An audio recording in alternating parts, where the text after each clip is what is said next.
کہ اللہ رب العزت کے قریبی وہی لوگ ہوتے ہیں جو تقوی اور پرہیزگاری میں اپنی مثال آپ ہوتے ہیں. ان اولیاءہ الا المتقون، اللہ کے دوست نہیں ہیں مگر وہی جو کہ پرہیزگار ہو. پرہیزگاری سے ہٹ کر اللہ کی دوستی کا کوئی تصور اسلام میں نہیں ہے. اور ایک ایسا معیار ہے کہ جو بالکل حق اور باطل کو ممتاز کر دیتا ہے، جدا کر دیتا ہے.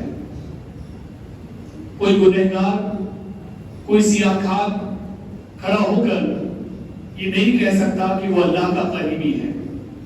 اسلام میں اس کا مقام اونچا ہے، بلکہ کلام مجید میں دوسرے مقام پر صاف فرمایا گیا، یا ایھا الناس انا خلقناکم من ذکر و انثی، اے لوگوں ہم نے تمہیں دو جنسوں میں پیدا کیا، مردوں کی جنس، عورتوں کی جنس، دو الگ الگ جنسوں میں ہم نے تمہیں پیدا کیا.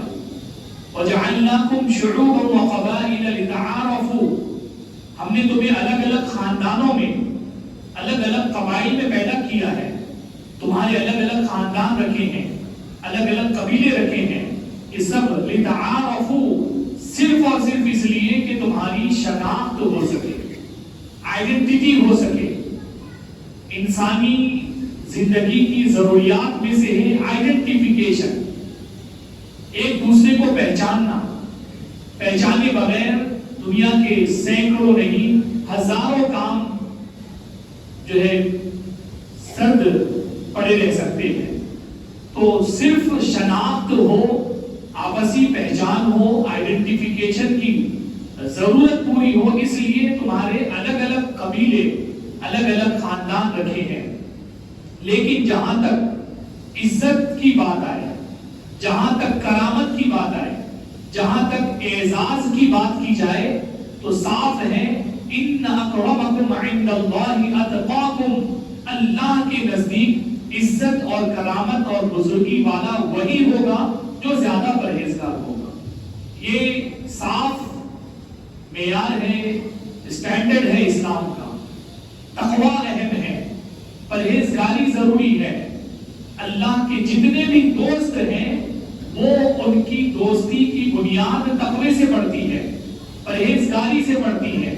اسلام میں رنگ اور نسل نہیں دیکھی جاتی، نہ رنگ دیکھا جاتا ہے، نہ نسل دیکھی جاتی ہے، نہ چہروں کا سیاہ اور گورا ہونا دیکھا جاتا ہے، نہ کسی کی ریاست اور ملک کو دیکھا جاتا ہے. کون کس ریاست سے آتا ہے، کون کس ملک سے آتا ہے، کون کس خاندان سے ہے، کون کس نسل سے ہے، کس کے والد کون ہیں، کس کے دادا کون ہیں. ان بنیادوں پر کسی کو خصوصی مقام ملے، کسی کو خصوصی عزت ملے. یہ دنیا والوں کے آپسی طے کردہ معاملات ہو سکتے ہیں، لیکن اس دنیا میں انصاف کو یقینی بنانے والے مذہب اسلام میں اس کی کوئی گنجائش نہیں ہے. آقا کریم صلی اللہ علیہ وسلم نے بھی دو الفاظ میں صاف صاف فرما دیا ہے کہ تم میں سے اگر کسی کو کسی پر برتری حاصل ہوگی، فضیلت حاصل ہوگی تو الا بالتقوی، تقوی کی بنیاد پر ہوگی، پرہیزگاری کی بنیاد پر ہوگی. تو اسلام میں برتر ہونے، بلند ہونے، اونچا ہونے کا ایک ہی راستہ ہے اور ایک ہی مقام ہے، وہ طے کر دیا گیا. تقوی میں آگے آئے، اللہ کا خوف اپنے اندر جو جتنا زیادہ بٹھائے گا، اللہ رب العالمین کا تقوی جس کے اندر جتنا زیادہ ہوگا، اس کی عزت اتنی زیادہ ہوگی، اس کی کرامت اور بزرگی اتنی زیادہ ہوگی. حضرات گرامی، یہی وجہ ہے کہ ہم مسلمانوں کے یہاں جتنوں کو بھی بڑا مانا جاتا ہے، جتنوں کو بھی بزرگ مانا جاتا ہے، جتنوں کو بھی اللہ کا قریبی مانا جاتا ہے، ان کی پورے حضرات کی تعریف یہی ملتی ہے کہ وہ سب کے سب پرہیزگار تھے، وہ سب کے سب اللہ سے ڈرنے والے لوگ تھے، وہ سب کے سب خشیت ربانی سے رونے والے لوگ تھے، وہ سب نیکوکاری پرہیزگاری کے باوجود ہمیشہ اللہ کی یاد میں لگے رہتے اور اللہ کی یاد میں آنسو بہایا کرتے. ان کی زندگی نیکیوں سے بھری ہوتی، اس کے باوجود اللہ کے خوف سے وہ رویا کرتے. حضرات گرامی، رسول گرامی وقار صلی اللہ علیہ وسلم سے لے کر صحابہ تک، صحابہ سے لے کر تابعین تک، تابعین سے لے کر اولیاء کرام، حضور غوث پاک، حضور خواجہ غریب نواز، سب تمام بزرگان دین کی زندگیوں میں آپ کو جو چیز سب سے نمایاں چھلکتی ہوئی نظر آئے گی وہ یہی ہے کہ سب میں تقویٰ تھا، سب میں پرہیزگاری تھی، اور رسول گرامی وقار صلی اللہ علیہ وسلم میں سب سے زیادہ تقویٰ تھا. آقا کریم صلی اللہ علیہ وسلم نے ایک موقع پر واضح بھی فرمایا، بخاری شریف کی روایت ہے، اخشاکم باللہ انا واتقاکم او کما قال، اللہ سے سب سے زیادہ ڈرنے والا، اللہ کا سب سے زیادہ تقویٰ رکھنے والا میں ہوں، مجھ سے بڑھ کر تقویٰ تم میں کسی میں نہیں ہے. یہ صاف اعلان ہے رسول گرامی وقار صلی اللہ علیہ وسلم کا. آقا کریم صلی اللہ علیہ وسلم نے بخاری کی جو روایت ہے، اس روایت کے ذریعے پیغام امت کو دے دیا ہے کہ امتی کتنی بھی آگے نکل جائیں، کتنی بھی نیکیاں کر لیں، کتنوں کو بھی مسلمان بنوا لیں، کتنوں کو بھی جو ہے راہ راست پر لے آئیں، کتنی اطاعت کر لیں، کتنی لمبی زندگی جی لیں، کوئی بھی صحابی کے درجے کو نہیں پہنچ سکتا. اور تمام صحابہ سے کہہ دیا گیا کہ کوئی بھی رسول اللہ صلی اللہ علیہ وسلم سے بڑھ کر تقوی اور خشیت والا نہیں ہو سکتا. تو یہ فیصلہ اٹل طے ہو چکا ہے کہ رسول اللہ صلی اللہ علیہ وسلم کے جیسا یا حضور سے بڑھ کر کوئی ہو ہی نہیں سکتا. امپاسبل ہے، یہ محال ہے. جن کے عقائد خراب ہیں، جن کی نظریات غلط ہیں، جن کی آئیڈیالوجی شیطانی ہے، وہ لوگ یہ شیطانی باتیں کرتے ہیں. جیسا کہ شیطان نے حضرت آدم کو جب سجدے تعظیمی کرنے کا حکم ملا تھا، اس نے اپنی برتری کا اعلان کیا تھا، میں آگ سے ہوں، یہ مٹی سے ہے، میں کیوں ان کے سامنے جھکوں. تو یہ شیطانی سوچ ہے کہ انبیاء سے اپنے آپ کو اونچا سمجھنا. آج کے دور میں بھی شیطانی سوچ والے اور شیطانی عقائد والے موجود ہیں کہ جو رسول اللہ صلی اللہ علیہ وسلم کی شان گھٹاتے ہیں اور اپنے مولویوں کی شان بڑھانے کی فکر میں لگے رہتے ہیں اور لوگوں کو بتاتے ہیں آپ بھی تقویٰ اختیار کریں. کوئی عمل میں رسول اللہ سے بڑھ سکتا ہے، اس حد تک گستاخیاں کتابوں میں لکھی جا چکی ہیں. امتی عمل میں رسول اللہ سے بڑھ سکتا ہے، معاذ اللہ، یہ تک کتابوں میں لکھا جا چکا ہے. نبی سے آگے جا سکتا ہے. ادھر نبی عقیدہ دے رہے ہیں، بخاری کی روایت عقیدہ دے رہی ہے کہ تقوی میں کوئی بھی، خشیت ربانی میں کوئی بھی سرکار سے آگے نہیں جا سکتا. سرکار نے بتا دیا، اخشاکم باللہ انا اتقاکم، تم میں سب سے زیادہ تقوی، سب سے زیادہ خشیت رکھنے والا، اللہ کا خوف رکھنے والا میں. جب اسلام میں بلندی اور برتری کا معیار تقوی ہے، عام لوگوں میں ہو یا خواص میں ہو، عام لوگوں میں زیادہ عزت والا تقوی کی بنیاد پر، وہ اسلام ہے کہ جس میں مال و دولت کی کوئی حیثیت نہیں ہے. وہ اسلام ہے کہ جس میں خاندانی وجاہت کی بنیاد پر کسی کو عزت کا اونچا مقام دے دیا جائے. اسلام یہ نہیں مانتا. اللہ اور اس کے رسول کے یہاں یہ ذات پات کے کوئی جھگڑے نہیں ہے، کوئی اونچی نیچی ذات والا نہیں ہے. یہ برادریاں، یہ ملکوں کی سرحدیں، یہ ریاستوں کے جو ہے حدود، یہ سب کے سب دنیا والوں کی پیداوار ہے. اسلام ان سب کو ریجیکٹ کرتا ہے اور برتری کسی کو دیتا ہے، بلندی اگر کسی کو دیتا ہے تو تقوی کی بنیاد پر دیتا ہے. اور یہ بات طے ہے کہ تقوی میں سرکار سے آگے کوئی نہیں بڑھ سکتا. لہذا اللہ کی مخلوق میں رسول اللہ سے بڑھ کر نہ کوئی ہوا، نہ ہے، نہ کبھی صبح قیامت تک کوئی ہوگا. یہ چیز اٹل ہے. اور یہ عرض کرنے کے بعد میں عرض کر رہا تھا کہ تمام تر بزرگان دین کی زندگیوں میں جو چیز سب سے نمایاں ہمیں نظر آتی ہے وہ تقویٰ ہے. آپ سیدنا غوث اعظم کی زندگی اٹھا لیں، سیدنا خواجہ خواجگاہ کی زندگی اٹھا لیں. جاری ماہ میں ایک طرف ہم سیدنا خواجہ خواجگاہ کو یاد کرتے ہیں، دوسری طرف سیدنا مولا کائنات کے شہزادے سیدنا امام زین العابدین کے پوتے سیدنا امام باقر کے شہزادے حضرت امام جعفر صادق رضی اللہ تعالی عنہ کو یاد کیا جاتا ہے۔ حضرت گرامی، حضرت امام جعفر صادق رضی اللہ تعالی عنہ اس امت کے ان ائمہ میں سے ہیں کہ جن کے ہوتے ہوئے غوثیت کا تاج کسی اور کو عطا نہیں کیا گیا۔ حضرت امام زین العابدین اپنے دور میں غوث اعظم رہے ہیں، سیدنا امام باقر اپنے دور میں غوث اعظم رہے ہیں، اور جب دور سیدنا امام جعفر صادق رضی اللہ تعالی عنہ کا آیا تو سیدنا امام جعفر صادق رضی اللہ تعالی عنہ کو غوثیت کبریٰ کا مقام عطا کیا گیا، اور اسی امامت کے منصب پر وہ فائز ہوئے ہیں۔ اگرچہ دنیا کے ظالم حکمرانوں نے اور رسول اللہ صلی اللہ علیہ وسلم کے ساتھ بے وفائی کرنے والوں نے رسول اللہ صلی اللہ علیہ وسلم کی شہزادوں کو مسلمانوں کی عمارت کا منصب نہیں دیا، لیکن اللہ کے یہاں غوثیت کے مقام پر یہی فائز رہے، اور یہی وجہ ہے کہ جب تک یہ ظاہری زندگی میں رہے پوری دنیا کے لوگوں کے دل انہی شخصیتوں سے جڑے ہوئے رہے۔ حکمران کوئی اور ہوتا تھا لیکن تمام لوگ اپنا سردار ان ائمہ کو مانا کرتے تھے۔ حاکم کوئی اور ہوتا تھا، سیدنا امام زین العابدین کو لوگ اپنا سردار مانا کرتے تھے۔ حکمران وقت مسلمانوں کا امیر اور خلیفہ کوئی اور کہلاتا تھا، لیکن سیدنا امام باقر کو لوگ اپنا پیشوا مانا کرتے تھے، اور یہی حال سیدنا امام جعفر صادق رضی اللہ تعالیٰ عنہ کا بھی تھا۔ آج خصوصیت کے ساتھ امام جعفر صادق رضی اللہ تعالیٰ عنہ کے ذکر کی وجہ آپ کا یوم وصال۔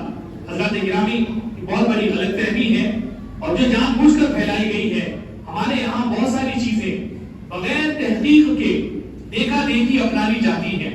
سیدنا امام جعفر صادق رضی اللہ تعالی عنہ کا یوم وصال 22 رجب کو نہیں ہے جیسا کہ لوگ مانتے ہیں۔ تاریخی شواہد اسی پر ہیں کہ سیدنا امام جعفر صادق رضی اللہ تعالی عنہ کے یوم وصال 15 رجب المرجب کو ہے۔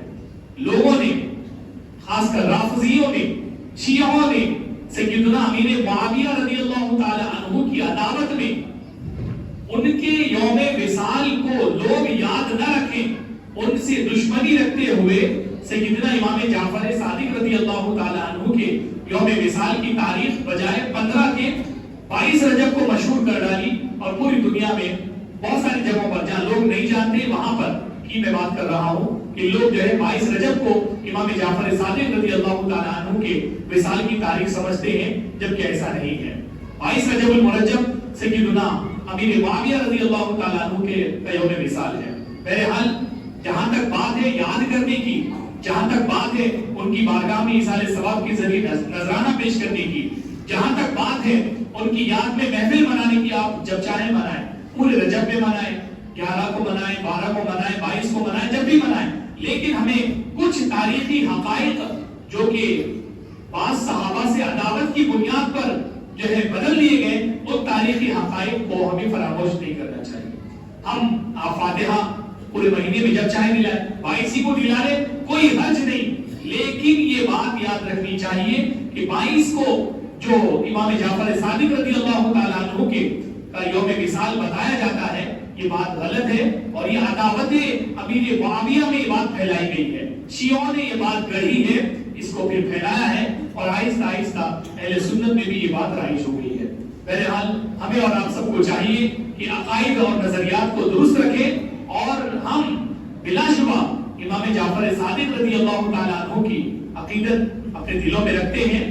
جو ہو سکے ان کی ایصال ثواب کے لیے، ان کی بارگاہ میں ثواب کا نذرانہ پیش کرنے کے لیے، اور اپنی عقیدت کے اظہار کے لیے جو آپ کر سکتے ہیں کریں، لیکن سیدنا امیر معاویہ رضی اللہ تعالیٰ عنہ کی شان میں بے ادبی یا گستاخی کا کوئی پہلو نہ آنے پائے، اور ان کا یوم وصال بھلایا جائے، یہ مزاج ہمارا نہ بنے۔ جس طرح سیدنا امام جعفر صادق رضی اللہ تعالیٰ عنہ کا مقام اونچا ہے، بلند ہے، سیدنا امام جعفر صادق رضی اللہ تعالیٰ عنہ اپنے وقت کی غوثیت کبریٰ کے مقام پر آپ فائز رہے ہیں، بالکل اسی طرح ہمارے لیے ایک اہم شخصیت سیدنا امیر معاویہ رضی اللہ تعالیٰ عنہ کی بھی ہے۔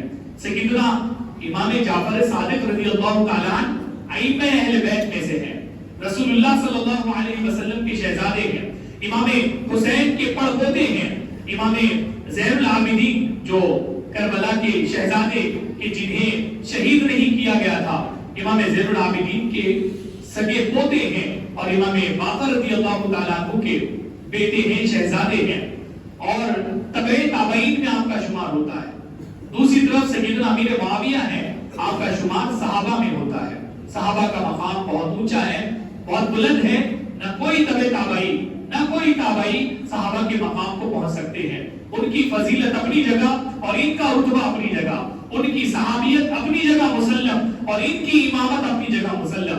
ہمارے وہ بھی رہنما ہیں اور ہمارے مقتدی یہ بھی ہیں۔ ہم سارے بزرگوں کو ماننے والے لوگ ہیں، جس طرح ہم پورے کلام الہی پر ایمان رکھتے ہیں، تمام احادیث پر ایمان رکھتے ہیں، ویسے ہی سارے بزرگوں کو بزرگ مانتے ہیں۔ ایسا نہیں کہ ہماری عقیدتیں کسی خاص بزرگ سے وابستہ ہے اور دوسرے بزرگوں کو چھوڑ دیتے ہیں یا معاذ اللہ ان کی جو ہے شان گھٹانے کی کوشش کرتے ہیں۔ یہ مزاج اہل حق کا کبھی نہیں رہا ہے۔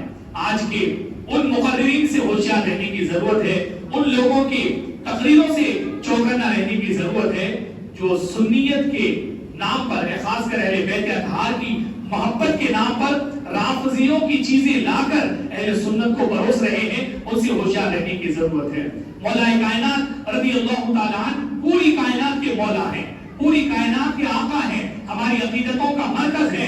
آپ کے جیسا آپ کے بعد نہ کوئی ہوا ہے اور نہ صبح قیامت تک کوئی ہوگا، لیکن ہم اس بنیاد پر، محبت علی کی بنیاد پر کسی دوسرے صحابی کی شان گھٹائیں یا خلفائے ثلاثہ سیدنا ابوبکر، سیدنا عمر فاروق اور سیدنا عثمان غنی، ان حضرات کی عقیدتوں میں کمی لائیں اور ان تینوں ہستیوں کو حضرت علی سے کم تر بتائیں، یہ مزاج اہل اسلام کا کبھی نہیں رہا ہے۔ آج کل اہل سنت کے بعض مقررین اپنی جہالت کی بنیاد پر، اپنی لا علمی کی بنیاد پر یا پھر رافضیوں کی کتابوں سے متاثر ہو کر، ان الفاظ کو آپ نوٹ کریں، بڑی ذمہ داری کے ساتھ میں یہ الفاظ آپ کے سامنے عرض کر رہا ہوں، اپنے ہی بعض مقررین جو پورے طور پر علم سے واقف نہیں ہیں اور صحیح معنوں میں انہوں نے علم کی تمام تر جہتوں کا مطالعہ نہیں کیا ہے، رافضیوں کی کچھ کتابوں سے متاثر ہو گئے یا پھر محبت اہل بیت کے تقاضوں کو صحیح سمجھ نہ سکے، رافضیوں کی کچھ باتوں کو محبت اہل بیت کے نام پر اپنی نادانی سے یا اپنی جو ہے غلط فہمی کی بنیاد پر بہرحال اہل سنت میں ایسی چیزیں لا رہے ہیں۔ ہمیں ہوشیار رہنے کی ضرورت ہے۔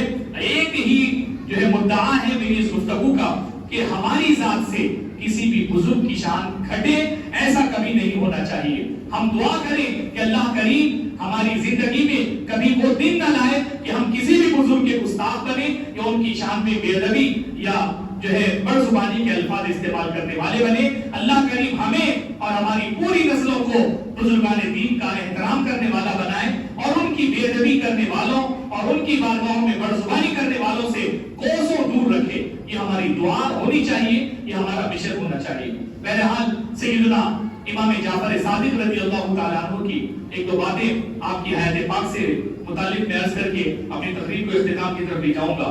حضرات گرامی، سیدنا امام جعفر صادق رضی اللہ تعالیٰ عنہ ایک موقع پر ارشاد فرماتے ہیں کہ نیکی کب کامل ہوتی ہے۔ آپ نے اس بارے میں روشن ڈالی، بالکل مختصر سا جو ہے آپ کا جملہ ہے، 3 اوصاف آپ نے کامل نیکی کے گنائے۔ آپ نیکیاں کرتے ہیں لیکن نیکیاں کیا وہ شمار میں آئیں گی؟ اس کے لیے 3 شرائط آپ نے بیان کی ہیں۔ نیکی انسان کرتا ہے لیکن کیا وہ نیکی ہے یا آپ کے ریکارڈ میں نامے اعمال میں نیکی کے طور پر درج ہوتی ہے یا نہیں؟ اس کے لیے سیدنا امام جعفر صادق رضی اللہ تعالیٰ عنہ نے 3 اوصاف بیان فرمائے ہیں۔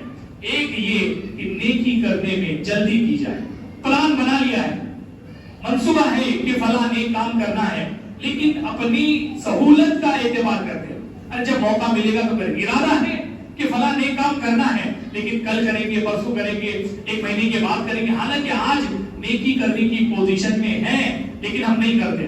وہی اگر اپنے ذاتی مفادات کا معاملہ ہو، اپنے ذاتی معاملات کا جو ہے میٹر ہو، تو ہم اپنے ذاتی معاملات کی تکمیل میں ہر کسی سے زیادہ عجلت کا مظاہرہ کرتے ہیں، لیکن یہ عجلت حقیقی معنوں میں اگر کہیں چاہیے، امام جعفر صادق کے ہم نام لیوا ہیں، امام جعفر صادق رضی اللہ عنہ سے عقیدت رکھتے ہیں تو انہوں نے جو پیغامات دیے ہیں وہ پیغامات ہمیں اپنانے چاہیے. نیکی کرنے میں تاخیر نہیں ہونی چاہیے. اگر آپ اپنی نیکی کو کامل بنانا چاہتے ہیں, نیکی کرنے میں عجلت کا مظاہرہ کرنا چاہیے. اور دوسری چیز انہوں نے فرمایا کہ نیکی کرنے میں اخفا ہو, چھپایا جائے. نیکی جو بھی کی جائے چھپا کر کی جائے. آج ہمارا حال کیا ہے؟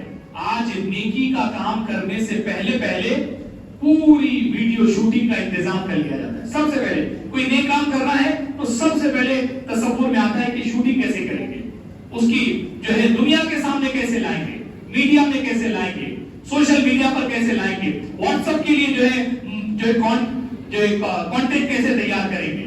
حضرات گرامی, یہ تصور جو آج ہمارے اندر عام ہو چکا ہے, ہمیں یہ احساس بھی نہیں رہا کہ ایسا تصور آنے کے بعد سے ہماری ساری نیکیاں تباہ ہو رہی ہیں. ہم ریاکاری کے شکار ہو گئے ہیں. ہمارے اندر سے خلوص ختم ہوتا جا رہا ہے. جب تک کہ ہمارا ہر سیشن فوٹو سے شروع نہ ہو, ویڈیو شوٹنگ پر ختم نہ ہو, ہمارا کوئی سیشن, ہماری کوئی مجلس, ہماری کوئی محفل مکمل ہوتی نظر نہیں آ رہی. حتیٰ کہ ہم نے بڑی معذرت کے ساتھ عرض کروں گا, یہ حقائق ہیں اور کڑوے کھوٹ ہیں جو ہمیں پینے چاہیے. آج ہم نے مسجدوں کو, اللہ کے گھروں کو بھی شوٹنگ کا مرکز بنا لیا ہے. ہم جو ہے نہ مسجد کا خیال کر رہے ہیں, نہ آداب مسجد کا تقدس برقرار رکھتے ہیں. ہر اچھے کام میں ویڈیو شوٹنگ ہو, فوٹوگرافی ہو, یہ ہم نے معیار بنا لیا اپنی نیکیوں کا. اور امام فرماتے ہیں, امام جعفر صادق رضی اللہ تعالی عنہ, کہ نیکی میں اخفا ہو. آپ نیکی کریں, چھپا کر کریں, کسی کو پتہ نہ چلے. جن کو دینا ہے, جن تک نیکی کا اثر پہنچانا ہے, جن سے آپ کی نیکی وابستہ ہے, بس آپ جانیں اور وہ جانیں, اور بقیہ کو یہ چیزیں بتانے کی کوئی ضرورت نہیں ہے. پرسنل لیول پہ جو نیکیاں کی جائیں ان میں عام طور پر معیار یہی ہونا چاہیے. کبھی کبھار بلا شبہ دینی کام ایسے ہوتے ہیں کہ جن کی تشہیر کی ضرورت ہوتی ہے, بلا شبہ ان کی تشہیر کی جا سکتی ہے, اس میں کوئی حرج نہیں ہے. لیکن حضرات گرامی, ہم نے عام طور پر چھوٹا کوئی نیک کام کرے, بڑا کوئی کام کرے, ہر چیز کی فوٹوگرافی کرنا, جو ہے ویڈیوگرافی کرنا, اور پھر اسے جب تک کہ ہم واٹس ایپ پہ, ٹویٹر پہ اور فیس بک پہ پھیلانا نہ لے, ہمیں تسلی نہیں ہوتی کہ ہم نے کوئی اچھا کام کیا. یہ مزاج نیکی کے حقیقی تقاضوں کے خلاف ہے. ہمیں اپنی رسم بدلنی ہوگی. اور پھر آپ نے فرمایا کہ نیکی کی تیسری جو شرط ہے, تیسرا وصف ہے کہ جب آپ نیکی کریں تو اسے معمولی سمجھیں.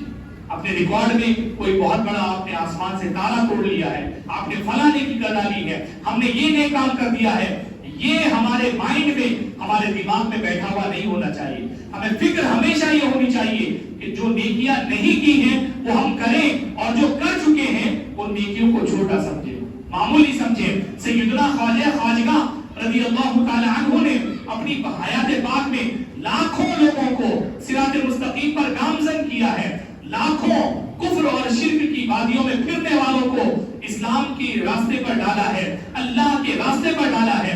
اس کے باوجود سیدنا خواجہ غریب نواز رضی اللہ تعالی عنہ سے جب آپ کے خلفاء میں سے کسی نے کہا تھا کہ حضور آپ روتے کیوں ہیں, آپ کی تو ساری زندگی نیکیوں سے بھری ہوئی ہے, آپ نے یہی فرمایا تھا کہ آپ یہ جو نیکیاں گن رہے ہو, گنا رہے ہو, یہ آپ کے ہمارے اعتبار سے بڑی ہو سکتی ہیں, لیکن اللہ جو اکبر ہے, اللہ جو سب سے بڑا ہے, اس کی بارگاہ میں ان نیکیوں کی کوئی حیثیت نہیں ہوگی, ان نیکیوں کا کوئی بڑا مقام نہیں ہوگا. مجھے یہ خوف لگا رہتا ہے, اسی خوف کی بنیاد پر میں رویا کرتا ہوں. حضرات گرامی, خواجگاں خواجہ غریب نواز نیکیاں کر کے اپنی ساری زندگی نیکیوں میں گزار کر بھی اسی مزاج کے حامل ہیں جو ان کے اور ہمارے امام جعفر صادق نے مزاج دیا ہے کہ نیکیاں کریں اور نیکیوں کو معمولی سمجھیں.